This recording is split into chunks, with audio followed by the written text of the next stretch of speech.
श्री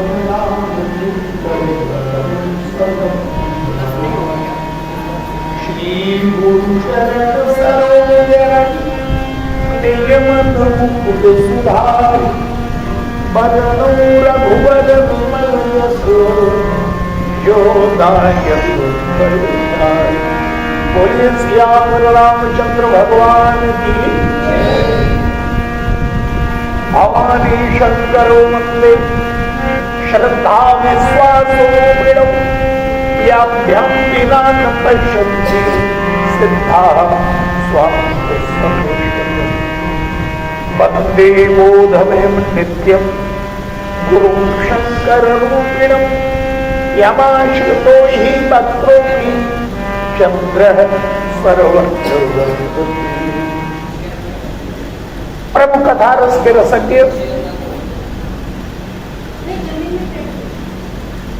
जय श्री टेक्सटाइल के तत्वाधान में भगवान श्री लक्ष्मी नारायण जी महाराज के सानिध्य में सांस्कृतिक आयोजन जो प्रतिवर्ष आयोजित किया जाता है उसका आज तीसरा दिन आपके समक्ष प्रारंभ हो रहा है।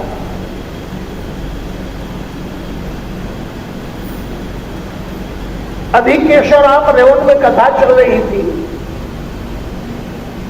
तो ये व्यवस्था की गई थी झमर जी के द्वारा, ये देवी जी आई है कवरेज करने के लिए, यहां भी कर रही तो वहां तो संख्या बड़ी अपरंपार थी, खचाखच भरा रहता था, वहां के लोग ज्यादा जागृत थे, जबकि वहां अपने उत्तर भारत या बिहार के लोग बहुत कम हैं, फिर भी संख्या बहुत होती थी, पूरा प्रांगण खचाखच भरा रहता था। अब जयश्री टेक्सटाइल में यहाँ के लोगों की मर्जी है, कथा में आवे न आवे, कवरेज हो रही है, सब वहां जाएगी ऊपर, कितने लोग सुनते हैं कथा।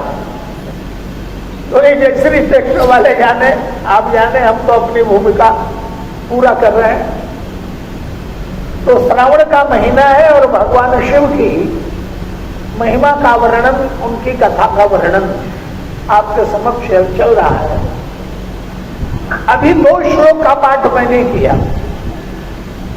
पहला है बालकांड के प्रारंभ में भवानी शंकरो वंदे श्रद्धा विश्वास रूपिणो याभ्याम विना न पश्यन्ति सिद्धाः स्वांत समीश्वर। गोस्वामी जी कहते हैं कि मैं उन भगवान शिव और अम्बा पार्वती की वंदना करता हूं जो श्रद्धा और विश्वास के मूर्तिमान स्वरूप है, और श्रद्धा और विश्वास के अभाव में अंतःकरण में स्थित परमात्मा को भी बड़े बड़े साधक सिद्ध भी देखने में असमर्थ है। तो भगवान को देखने वाली जो दृष्टि है वो भगवान शिव और पार्वती, भगवान शिव मूर्तिमान विश्वास है, अम्बा मूर्तिमती श्रद्धा है, और कोई भी सत्कर्म बिना श्रद्धा और विश्वास के नहीं होता। श्रावण का महीना आज पहला सोमवार था, बहुत से लोगों ने भगवान शिव की आराधना करने के लिए शिव अभिषेक कराया, और शिव अभिषेक तो भगवान श्री राम भी करते हैं, श्री भरत जी करते हैं। शिव अभिषेक करे ही विधि नाना और विप्र जवाई दे बहुदाना। श्री भरत जी भगवान शिव का नाना प्रकार से अभिषेक करते हैं, और अभिषेक पश्चात ब्राह्मणों को आमंत्रित करके उनको उनके मुख में अन्न की आहुति डालते हैं, और उसके पश्चात भगवान शिव से याचना करते, मांगते हैं। मांगे हृदय महेश मनाई कुशल मात पितु परीण भाई। हे भोलेनाथ, ऐसी कृपा करो हमारे परिवार में सुख समृद्धि बनी रहे, हमारे परिवार के सब लोग सुखी रहें, ऐसी कामना करते। और सेतुबंध रामेश्वर की महिमा तो आप जानते हैं। रावण से युद्ध करने से पहले भगवान श्री राम शिव का अभिषेक करते हैं, पार्थिव शिव का अभिषेक करते हैं। ऐसी कथा आती है कि बोले भाई जब अभिषेक करना है तो शिव का विग्रह आना चाहिए। ये विग्रह जो होता है पाषाण का भी होता है, काष्ठ का भी होता है। तो श्री हनुमान जी महाराज काशी चले गए कि भगवान शिव को लेके आवे, जबकि हनुमान जी भी भगवान शिव ही हैं। आपके समक्ष चर्चा की गई होगी कि नहीं, उसका प्रमाण है कि जब भगवान ने आकाशवाणी में कहा था कि हे देवताओं डरो मत, जन डरपहु मुनि सिद्ध सुरेशा, रावण के अत्याचार से आप लोग यदि संतुष्ट हैं तो तुम्हें ही लागी धरी हो नरवेशा। ब्रह्मा जी ने रावण को वरदान दिया है कि मनुष्य के हाथों से उसकी मृत्यु होगी तो उसका वध करने के लिए मानव के रूप में ही मैं आऊंगा। हरिहो सकल भूमि करुआई, पृथ्वी का सारा भार मैं दूर कर दूंगा, चिंता मत करो, निर्भय हो देव सप्तय। तो वहां पर प्रसंग आता है गगन ब्रह्मवाणी सुने काना। आकाशवाणी देवताओं ने अपने कान से सुनी, छाती ठंडी हो गई, हमारी मुसीबत टल गई, तुरंत वापस चल दिए। पर ब्रह्मा जी ने रोका देवताओं, जाओ मत, भागो मत। क्यों महाराज, भगवान तो सब कर देंगे। कह रहे हैं अरे भाई यही तो कमजोरी है हमारी, सब भगवान कर देंगे, तुम्हें कुछ नहीं करना है, निकम्मे बन के रहोगे क्या। इसलिए भगवान कृष्ण अर्जुन को भी उपदेश देते हैं युद्ध करो, जबकि युद्ध से पहले अपने स्वरूप में, विराट रूप में, गीता में जिन योद्धाओं से युद्ध करना है उनको मरा हुआ दिखाया है, सब मरे पड़े। तो अर्जुन ने कहा तो हमारी तो समस्या का समाधान ही कर दिया। पहले मुझे लगता था मैं इनसे युद्ध करूंगा, इनको मारूंगा, तब राज्य प्राप्त करूंगा, पर ये तो पहले से मरे पड़े हैं। भीष्म, द्रोण, विकर्ण, अश्वत्थामा और ये शकुनी इत्यादि, द्रोणाचार्य, कृपाचार्य आदि सभी, तब तो झंझट ही खत्म हो गए।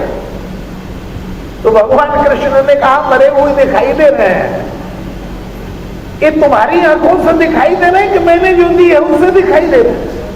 बोले प्रभु आपने जो आंख दी है उससे दिखाई दे रहे हैं। तो बोले भले मानुष, मेरी आंख से दिखाई दे और तेरी से न दिखाई दे तो बात अधूरी रह गई। आनंद तब है जो मेरी दृष्टि से दिखाई दे रहा है, वही तेरी दृष्टि से भी दिखाई दे। तो महाराज मरा हुआ दिखाया तो मुझे क्या करना है। बोले मयायते निहता पूर्वमेव निमित्त मात्र सभ्य साचन, युद्ध करो, मां मनुष्य पर युद्ध च, मेरा स्मरण करते हुए युद्ध करो। तो मरा हुआ क्यों दिखाया, जब मारना है तो मरा हुआ क्यों दिखाया। बोले इसलिए मरा हुआ न दिखाता तो इनको मारने के बाद तेरे मन में कर्तृत्व का अभिमान आता, मैंने मारा, तो अहंकारी हो जाता। अब इनको मरा हुआ दिखा दिया, अब तुम कहते लड़ना भिड़ना कुछ नहीं है, तो निकम्मा हो जाए। तो अभिमान न आवे, निमित्त बन करके कार्य करो, युद्ध करो, मेरा स्मरण करते हो। यही बात ब्रह्मा जी ने बानरों से कहा कि भगवान नर बन रहे हैं तो तुम बानर बनो, बानर बनकर भगवान की सेवा में लग जाओ। और यही बात भगवान श्री राम ने सुग्रीव से की। जब बाल के आतंक से सुग्रीव संत्रस्त था तो श्री हनुमान जी महाराज ने कृपा की और भगवान श्री राम को ले जाकर सुग्रीव से मिला दी। सुग्रीव ने हाथ जोड़कर प्रभु से दोनों तरफ की कथाएं हनुमान जी ने सुनाई कि श्री राम कैसे कैसे वन में आए, और इनकी प्रिया सीता का हरण किसी राक्षस के द्वारा हो गया। फिर सुग्रीव की कथा भगवान श्री राम को सुनाई। तब हनुमंत उभय देसी कहीं सब कथा सुनाए। और पावक साक्षी अग्नि की साक्षी देकर जोरी प्रीत रहा है, प्रेम को तृण कर दिया। अग्नि की साक्षी में भगवान श्री राम और सुग्रीव की मित्रता हो गई। फिर भगवान श्री राम ने पूछ दिया, कारण कवन बसहु बन मोहि कहु सुग्रीव, तुम मेरे मित्र हो गए हो, क्या कारण है कि जंगल में तुम रहते हो? तो सुग्रीव ने सारी बातें बता दी कि महाराज मैं और बाल दोनों सगे भाई थे, ऐसा प्रेम था हम दोनों भाइयों में, प्रीति रही कछु वर्ण न जाई। पर महाराज रावण का साला मंदोदरी का भाई मायावी नाम का एक दैत्य अर्धरातपुर द्वार पुकारा, उसने बाली को ललकार दिया। और बाली तो किसी की ललकार को बर्दाश्त करता ही नहीं था। और आपको याद दिलाओ, बाल जितना निर्भीक है सुग्रीव उतने ही डरपोक है। लेकिन भगवान श्री राम ने सीता हरण के बाद बाल से मित्रता नहीं की, सुग्रीव से मित्रता की। जो कमजोर है भगवान उसके पक्ष में गए। यदि केवल राजनीतिक लाभ लेना चाहते भगवान श्री राम तो बाल से नाता जोड़ते। तो बाल ने बाद में आरोप भी लगाया था, जब भगवान श्री राम ने सुग्रीव का पक्ष लेकर बाल के ऊपर बाण चला दिया तो परा विकल में सर के लागे व्याकुल होकर धरती पर गिर पड़ा। और भगवान श्री राम के ऊपर आरोप लगाते हुए कहा कि हे राजकुमार, वनवासी रूप में तुम दिखाई दे रहे हो, लेकिन मुझे लगता है कि राजकुल में तुम पैदा हुए तो राजनीतिक ज्ञान तो तुमको होना चाहिए, पर तुम्हारे आचरण से मुझे ऐसा नहीं लगता कि तुम्हें राजनीति का क ख ग भी आता है। भगवान श्री राम ने कहा, बानर राज, मेरे राजनीतिक ज्ञान में तुम्हें क्या कमी दिखाई दे रही? बोले तुम अपनी पत्नी को प्राप्त करना चाहते हो, इसलिए सुग्रीव से नाता जोड़ा। यदि तुम्हें राजनीतिक ज्ञान होता तो सुग्रीव से नाता न जोड़कर तुम मुझसे मित्रता करते और तुम्हारा कार्य बड़ा आसान हो जाता।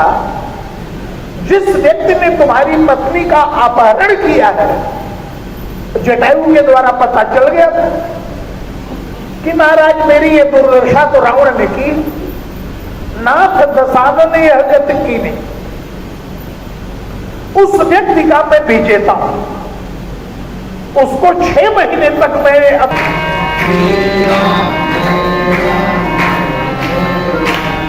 बोलो भक्तवत्सल भगवान की।